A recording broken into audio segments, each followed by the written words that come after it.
Hello, YouTube. I'm Connor, I'm Marissa. and together we are Carissa. If you ever thought that fertility was impossible for you, especially if you were disabled and in an interabled relationship, we're here to tell you it is possible.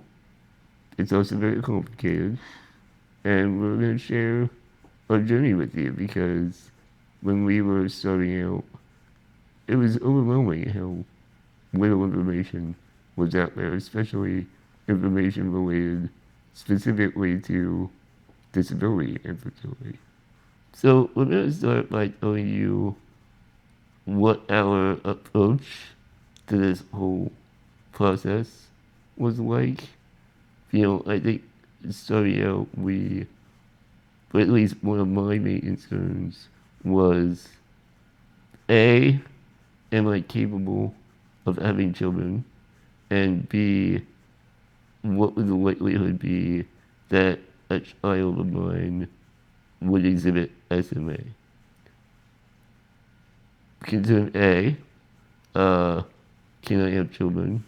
I am currently on a relatively new drug. I think it was approved by the FDA in 2020.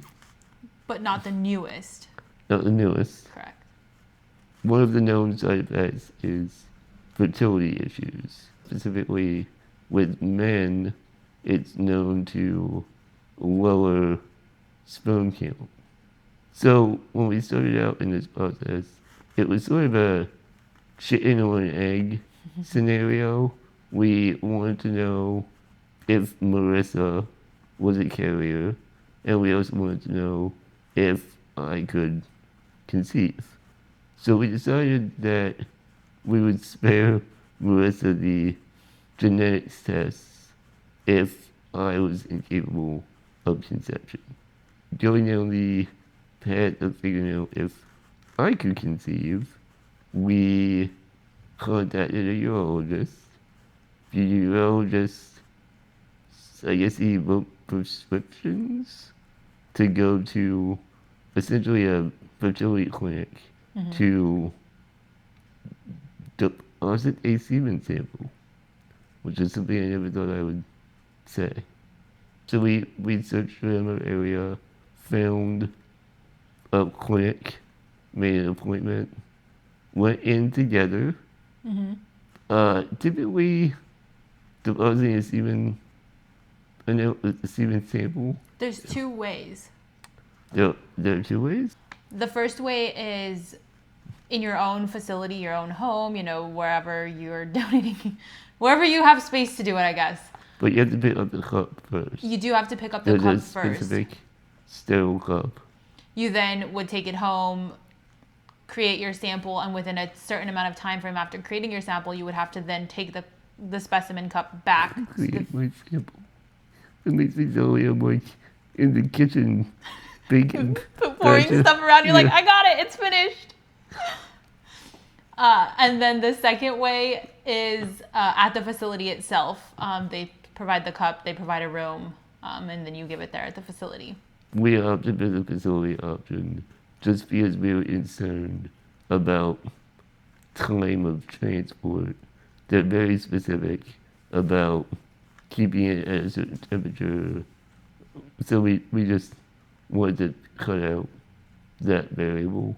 That said, when you're doing it at a facility, typically it's meant to be a solo activity. However, I think they did give you an accommodation, for lack of a better word. they did. And not accommodating in the gross way you might be thinking. They allowed Marissa to accompany me into the deposit room. And that's a very weird experience. I'll just be honest. It's very clinical, but also kind of not clinical. So you gotta keep your head in the game and concentrate on the task at hand. So we made the deposit, waited a few days to get our results. I got the results. They were awful. I mean, if you've ever seen semen analysis results, I think they're typically in the 2 million parts or 2 billion, maybe, I forget. Mine were uncountable. That said, we, around the same time, found out that I was deathly ill. Yeah. I spiked 102 fever a few days after making the deposit. It turns out I had what was the size? What was the fruit? I think he said tangerine, like An oblong, tangerine-sized abscess in my hip. My doctor, who I trust very well, after getting some blood results, some routine blood results, called me and essentially said, whatever you're doing, stop it right now, go to the hospital. You are extremely sick. He said, I don't know how you're functioning right now with how sick you are. Yeah, so that was just days after giving the first deposit. Yes. So we took the results after that piece of information With a grain of a salt. grain of salt. We were like, clearly you were not feeling great and ill, so we'll try it again. So we waited 3 months Yeah, I think we waited for 3 my months. levels to get back to baseline. Repeated the deposit. Still terrible results. So at this point, we knew, my semen was no good.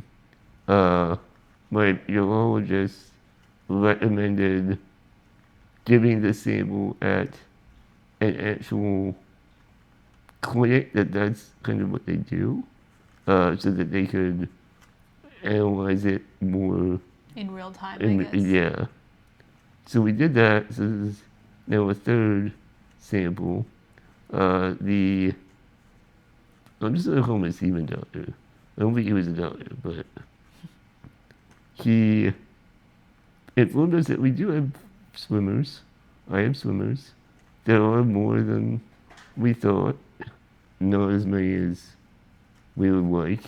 I think he said they were in the hundreds. I think so, yeah. So, enough.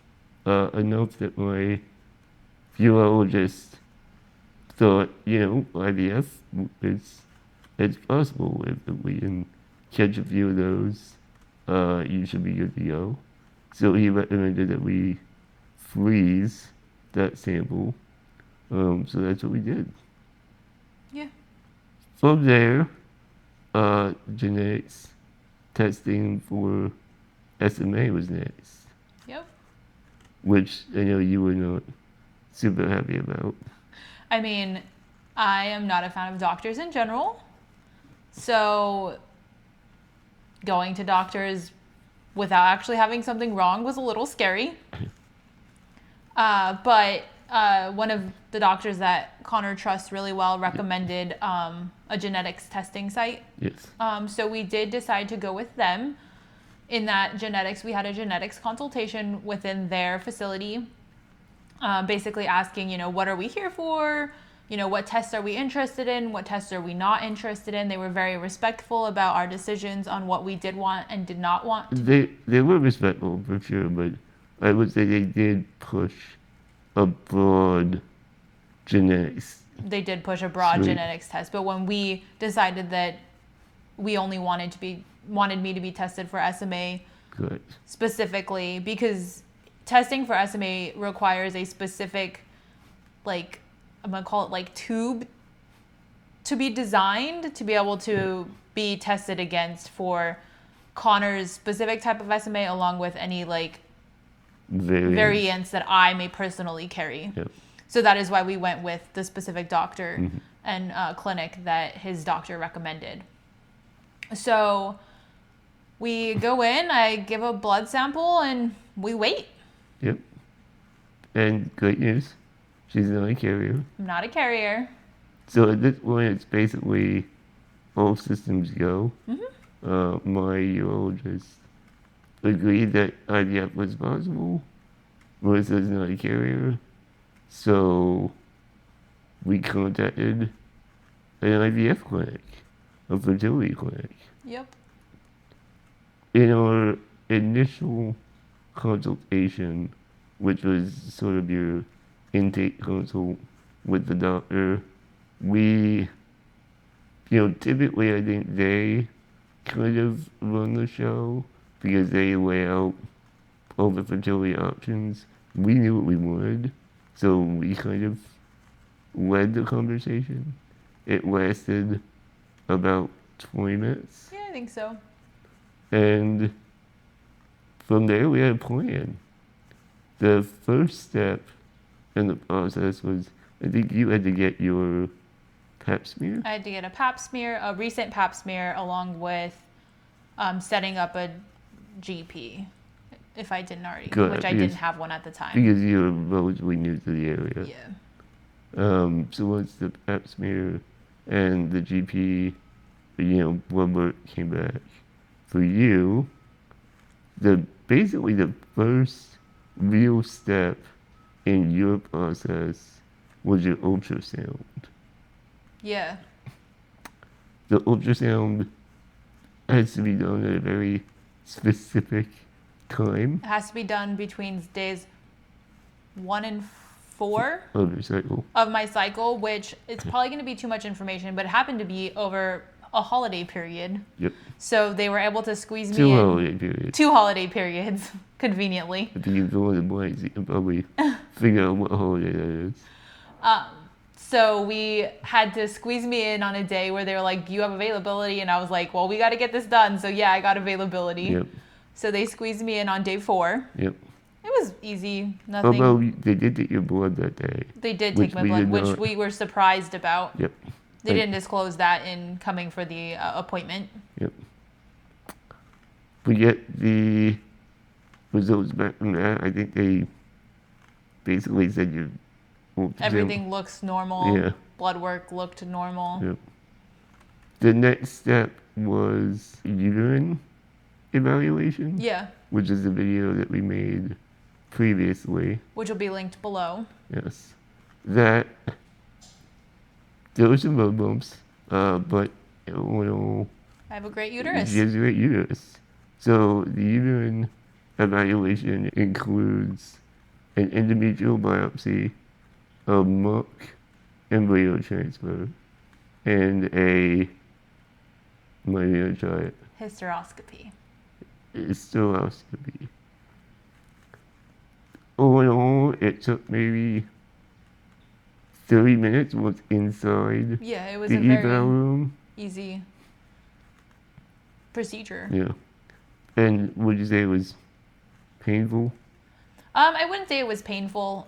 It did, like, I typically don't get cramps, but like this would just feel like a normal period cramp. There wasn't anything that would be surprising or extra painful. One of the things that we were concerned about prior to this appointment, and something that we actually had to look up on our own, is if sedatives would be administered for any of these procedures, because they give you a checklist of what the IVF process is, but they didn't really In depth go into explain. anything. Yeah. No sedatives, which you were very happy Thrilled about. about, yeah. We have an update. Oh yeah, we did do a genetics consult within the IVF Clinic, clinic's like IVF cycle. which we had said, why are we doing a genetics consult? Because we've already been to a geneticist, but I guess this is a standard step in their process, and it's focused more on the PGT-A testing And embryo testing. and embryo Genetic embryo testing, not genetic testing of a single like human. So it's basically chromosomal tests to ensure that the embryo has the highest success rate possible. They're testing for chromosomal abnormalities, which I think the most prevalent one is Down syndrome. Correct. We opted to not do PGA testing. PGT-A. PGT-A. PGA, that's golf. Yeah, we don't like golf either. They're like, congratulations, you do not have an 8-hole golf course inside of you. No, just the one hole. One of our main concerns with the PGT-A testing is that the method of the testing degrades the embryo quality. And that might not be an accurate way to say that, but I think that you have to freeze the embryo, correct? Correct. So, given my already low sperm count, we didn't want to essentially lose or degrade any viable embryos just for this test. Additionally, with the results of this test, they That's grade right. the embryos themselves, and depending on the clinic that you do attend, that embryo grading is determined of whether they are able to implant that embryo or not. And by able, you mean not able, but willing. Correct. So they it's- are technically able. They have an embryo and they have the technology to implant it. The Correct. issue is their personal philosophy is to not implant when there's a certain Yep. grading on the embryo. But, and just to reiterate something you touched on, because I think it's important, is when they do the testing, most clinics will either give you you have a good embryo or a bad embryo. And that's a very black or white description. And that's not reality. What they should be doing is grading the quality and saying, these are your best. These may have some chromosomal abnormality. I think they call that a mosaic. Correct, a mosaic embryo, meaning that perhaps most of the embryo may have normal chromosomes. Mhm. The biopsy is inconclusive. It may have less, but this embryo could, if implanted, gather and have all of the chromosomes. But it's inconclusive to them. Correct. Now, most clinics will grade a mosaic as non-viable. Correct. So you, as the patient, would hear, I have 2 viable embryos and 8 unviable embryos. Well, of those 8, 6 of them may be mosaics, which could be perfectly fine, but you didn't know that because they didn't disclose it. Yeah. And you, as a patient, should have the choice to implant them if you like. Additionally, the genetic consult person that we spoke to did say that based off of my history, my age, other factors that she read on, gave out that she asked our medical history, our familial history, genetics, that kind of thing. She did determine that PGT-A testing probably wasn't something in my age group that would be. She said, with your age group and your history, they would expect a normal embryo 70% of the time. Correct. So if we were wanting to make sure that that number was higher, Correct. we could opt for PGT-A testing. Yep. So therefore we decided to not do PGT-A testing. Yeah. We're hopeful that everything goes well and we get a baby out of it. Yeah. And that brings us to, as far as we've gotten, So far. IVF checklist. Yeah. What's still remaining? So I think our next step is the financial consult. Okay. Granted, I think we did this a little bit out of order. Theoretically, I think we were supposed to do the financial consult earlier.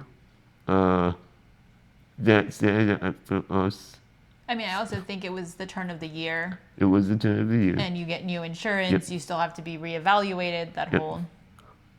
and I think for us specifically too, like cost is something that we're concerned about Correct. in that we want to know how much it costs. But I don't think that it's something that we're going to get a number and say, oh, we're not doing this. It's more just an informed thing, so it's not something where we were concerned that we were doing all these procedures before getting the console. I mean, I think it's more of like we don't want a sticker shock. Right. We want to be aware of the Right. decisions of testing or not testing for certain things and how that impacts the financials. Yep. So we have a more informed decision on our budget and how it impacts us financially. Yeah. And then I think the next step is really, I need to get my viral testing. Viral testing, yeah. Yeah. Because I guess I need to make sure that I don't have any communicable diseases. Yeah. Pretty sure SMA is not communicable. I don't know. You haven't caught it yet. That is true. I have not caught it yet, but it also could be dormant. That's fair. That's fair. And then I think from there it's really, oh no, the next step after that is the IVF Consult consult with the doctor.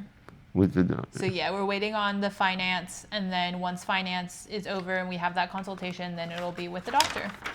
And that consult, do you know what that entails?